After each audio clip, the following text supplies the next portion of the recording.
All right, we are, last week we began a sort of series. We're reading our way through the book of Ruth, one of the shortest books of the Bible, but a powerful, powerful little book.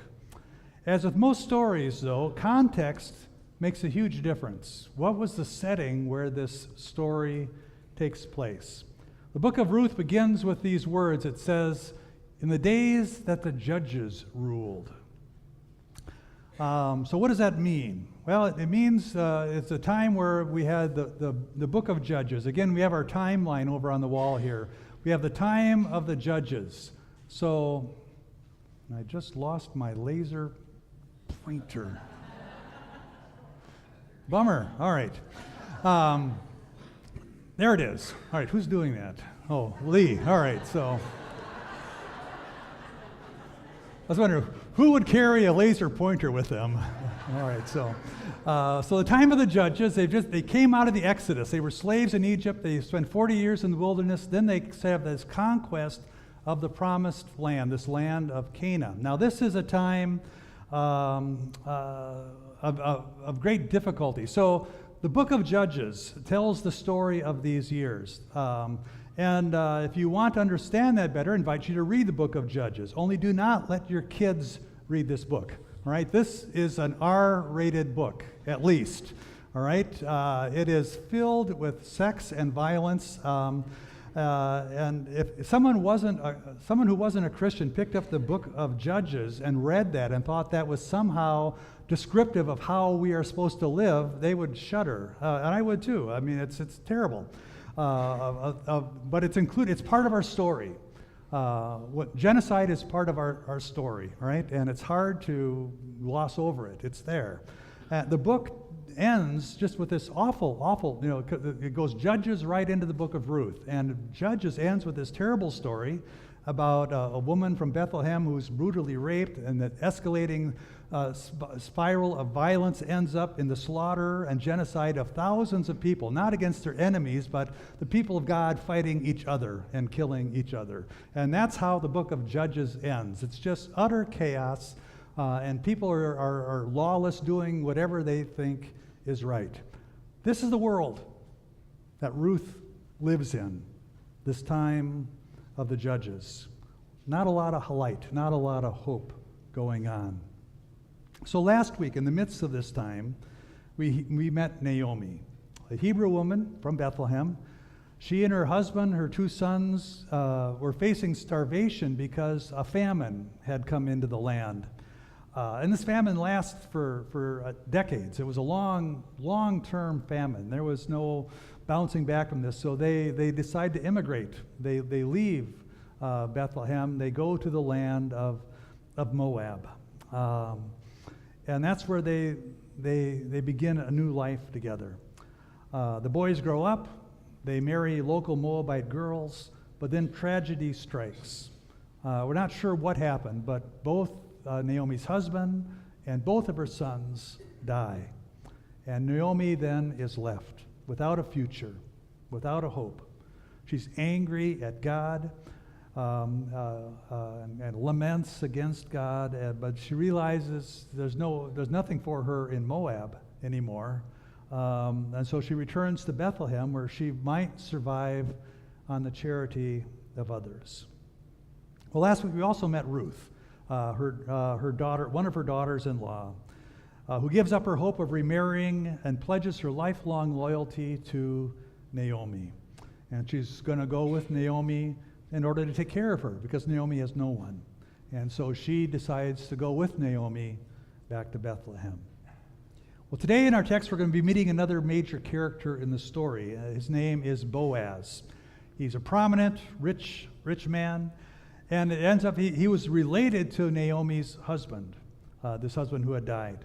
But again, there's a story behind the story. Context makes all the difference here. Gospel of Matthew tells us the story of Jesus, right? So I'm going to jump over to the New Testament. Matthew tells the story of Jesus, but he begins the story of Jesus by giving us a genealogy, right? Now, typical of a genealogy in a patriarchal society, it only mentions the men, all right?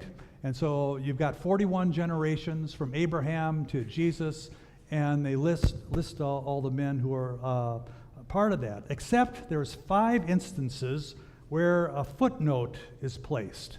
All right, 5 times in the story they mention who the man was married to. All right, and so we have these 5 women who make their way into this genealogy telling the story of Jesus. So what's the significance? Who were these 5 women that get mentioned? Instead of 41 women, there's 5 that are mentioned. And why were these picked out? One of them, I'll give you a hint, was Ruth, right? Well, one of the things that these 5 have in common is that they are all outsiders. They're foreigners, right? They don't come from Israel. One of them, first one, Tamar. She's a Canaanite, right? Judah, remember, Judah was one of the brothers of Joseph. Joseph, the 12 brothers and all this, the 12 tribes. And Tamar was married to one of Judah's sons. But it's a weird kind of story. But anyway, she ends up getting impregnated by her father-in-law because her husband had died and none of the brothers would take on the job, and so she dresses up like a prostitute and encourages Judah and gets pregnant by him. It's a wonderful family story. This Canaanite woman, all right, who is now part of the story, the genealogy of Jesus. All right, the next one we hear about is Rahab. Now, Rahab actually was a prostitute, all right? She was an Ammonite living in the town of Jericho. Remember the spies went to Jericho. They come to town, they stay at the prostitute's house, and she makes a deal with them. You know, she will hide them from the local authorities if they will spare her life, which they do, and she ends up marrying one of the spies, all right? Then there's Ruth, the Moabite, all right? Moabites were cursed by the Jewish people. They couldn't enter into the sanctuary and do that. They were ancient relatives, actually, of the Jewish people. Remember, Abraham had a nephew, Lot. One of Lot's sons was Moab. All right, so way back, they were all part of the same family. But now, when the Israelites were passing through the wilderness, remember 40 years in the wilderness, they came up to Moab and they said, "Can you help us out? Give us some food, give us a place to stay." And the Moabites said, "No." All right. And so they decided, all right, curse be all Moabites. You can't come to our worship. You can't do anything with us. And so anyway, Ruth was a Moabite. And then we have Bathsheba, all right, wife of Uriah the Hittite, who King David has murdered to cover his indiscretion with her. So a Canaanite, an Ammonite, a Moabite, and a Hittite. The last one breaks the mold. The last one is Mary. All right, but again, sort of an least likely to be included in the story of the genealogy. So where am I going? Why are we going through old genealogy? Well, part of it because remember I'm talking about Boaz, the mother of Boaz, this rich, prominent, respectable, the hero of our story in the book of Ruth. His mom is on the list, right? His mom was Rahab the prostitute. All right. Now, I'm getting ahead of myself, but we know that Ruth is end up going to be marrying Boaz, and so Ruth gets 2 mothers-in-law, Naomi, who we've met, and Rahab. For me, the intentional inclusion, if I was going to tell the story of Jesus and who I wanted to include, these are 4 women that I would not include, all right? If you're trying to dress it up and say, we have a royal lineage, a pure bloodline, you would not tell the story, but the writer tells just the opposite. He says, this is a story. We don't have a pure bloodline. There's no such thing as a pure bloodline. God has used many peoples to form and shape us. A significant role that foreigners, immigrants, refugees have played. It certainly did in biblical times. It certainly has for most of us in our stories as well. I mean, few of us can go back more than a couple generations and not find immigrants and refugees in terms of who we are and how our country has been shaped as well. Certainly true in the scripture as well. All right, a little more background before we get to the story. We're going to hear about a practice here about gleaning. Now, gleaning means you get to go into the fields, and after the people have harvested, you can pick up whatever you can find. I have a brother who lives out in eastern Washington, and I don't think he's sort of a hermit. He lives on his own. If he can't kill it or grow it, he doesn't eat it. But he does lots and lots of gleaning because they have big truck farms out there. And after they've harvested potatoes or onions or whatever they do, he goes out there with his buckets and picks up food to last them all winter long. Gleaning is permitted after the harvest has gone through. Well, that was back in biblical times as well. Make provision. It was provision that God made for those who were vulnerable in their life. We read in the book of Leviticus, right? When you reap the harvest of the land, you shall not reap to the very edges of your field or gather the gleanings of your harvest. Leave them for the poor and for the alien. Book of Deuteronomy. When you reap the harvest in your field, forget a sheaf in the field, don't go back and get it. It should be left for the alien, the orphan, the widow, so the Lord your God may bless you in all your undertakings. And when you beat your olive trees, do not strip what is left.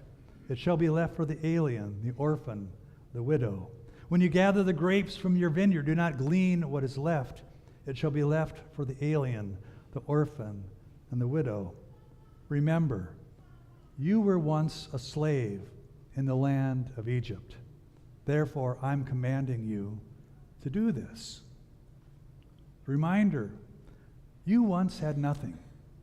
You once were slaves. You found yourself in a foreign land with nothing. Remember where you came from. Provide for those who are in need now. Okay, so that's the background. Let's get to our story here. So this is chapter 2, book of Ruth. Now, Naomi had a kinsman on her husband's side, a prominent rich man of the family of Elimelech, whose name was Boaz. And Ruth, the Moabite, said to Naomi, "Let me go to the field and glean among the ears of grain behind someone in whose sight I might find favor." She said to her, "Go, my daughter." So she went. She came and she gleaned in the field behind the reapers. As it happened, she came to a part of a field belonging to Boaz, who was of the family of Elimelech. Just then Boaz came from Bethlehem. He said to the reapers, "The Lord be with you." They answered, "The Lord bless you." Then Boaz said to his servant who was in charge of the reapers, "To whom does this young woman belong?" Remember, we're in a patriarchal society, so women were considered property. You either belonged to your father, or if you got married, you belonged to your husband. So to whom does this young woman belong? The servant who was in charge of the reapers answered, "She's the Moabite. She came back with Naomi from the country of Moab." She said, "Please let me glean and gather among the sheaves behind the reapers." So she came, and she's been on her feet from early morning until now without resting for even a moment. Then Boaz said to Ruth, "Listen, my daughter, do not glean in another field or leave this one. Keep close to my young women. Keep your eyes on the field that's being reaped and follow behind them. I've ordered the young men not to bother you. If you get thirsty, go to the vessels and drink from what the young men have drawn." Then she fell prostrate, her face on the ground, and she said to him, "Why have I found favor in your sight that you should take notice of me when I'm a foreigner?" But Boaz answered her, "All that you've done for your mother-in-law since the time of her husband has been fully told to me. How you left your father and mother and your native land, and you came to a people that you did not know. May the Lord reward you for your deeds. May you have a full reward from the Lord, the God of Israel, under whose wings you've come to take refuge." Then she said, "May I continue to find favor in your sight, my Lord, for you've comforted me, spoken kindly to your servant, even though I'm not one of your servants." At mealtime, Boaz said to her, "Come here. Eat some of this bread, dip your morsel in the wine." And so she sat beside the reapers, and he heaped up for her some parched grain, and she ate until she was satisfied and had some left over. Then she got up to glean, and Boaz instructed his young men, "Let her glean even among the standing sheaves. Do not reproach her. And you must also pull out some handfuls from your bundles and leave them for her to glean, and do not rebuke her." So she gleaned in the field until evening. Then she beat out what she had gleaned. It was about an ephah of barley. Can you believe that? A whole ephah, right? You say, well, what's an ephah? That's about 2 5-gallon buckets, all right? So 2 5-gallon buckets full of barley after it had been taken from the gleaned from the fields, right? So she picked it up, came to town, and her mother-in-law saw how much she had gleaned. Then she took out and gave to her what was left of the parched grain, and after she herself had been satisfied. And her mother-in-law said to her, "Where did you glean today? Where have you worked? Blessed be the man who took notice of you." And she told her mother-in-law with whom she had worked. And she said, "The name of the man whom I worked with is Boaz." Then Naomi said to her daughter-in-law, "Blessed be the Lord, whose by kindness he has not forsaken the living or the dead." Naomi also said this to her, "This man is a relative of ours, one of our nearest kin." Then Ruth the Moabite said, "He even said to me, 'Stay close to my servants until they've finished all my harvest.'" Naomi said to Ruth, her daughter-in-law, "It is better, my daughter, that you go out with his young women.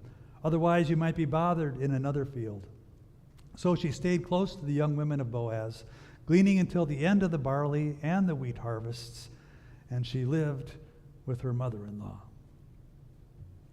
So that's chapter 2.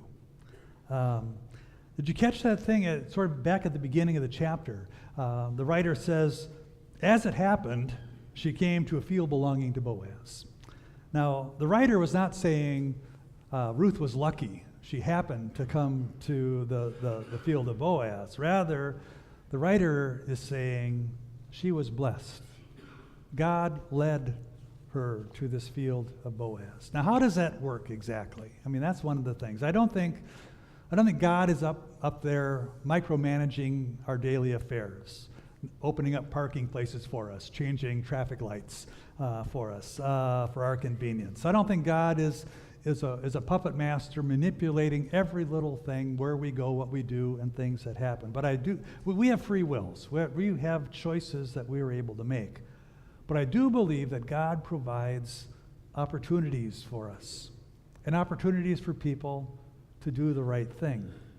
That God prepares a way. Even though we're the ones who have to take the journey, God is at work preparing a way for us. What Boaz does is he provides a safe environment for Ruth to be able to glean. She was a vulnerable person in many ways in that culture. This embodies what the law about gleaning was all about.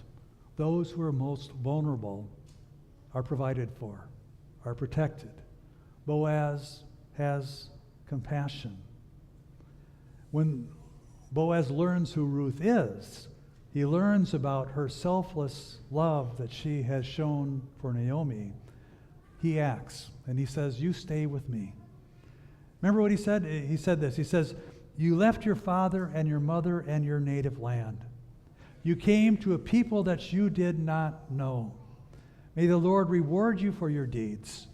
May you have full reward from the Lord, the God of Israel, under whose wings you have come for refuge." Her refuge was the wings of the Lord, the God of Israel. But God used Boaz for Ruth to experience that love. You have to remember that when we ask God to help those people in need, we do prayers like that all the time, help someone in need. Be aware that God may be using us to answer that prayer.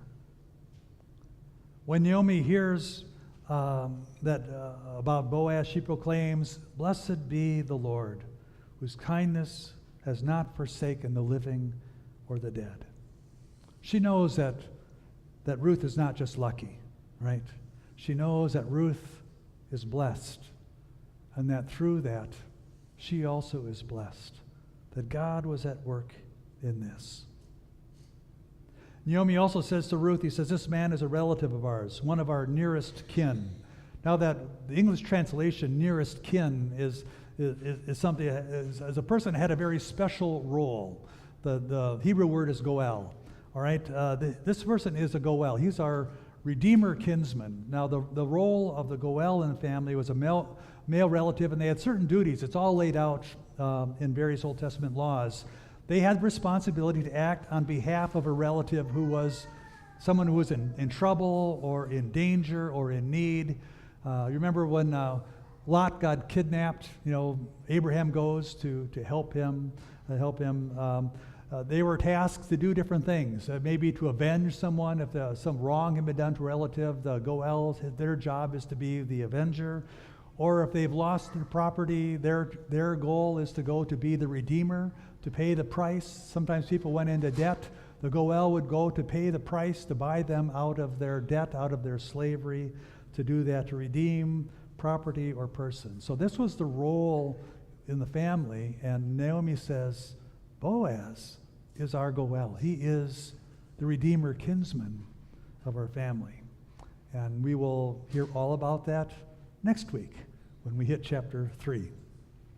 So let's get band back up here. We're going to sing a song again, a song about the harvest, a song about God's provision for us in the midst of all that. Wonderful old hymn. It's called For the Fruit of All Creation.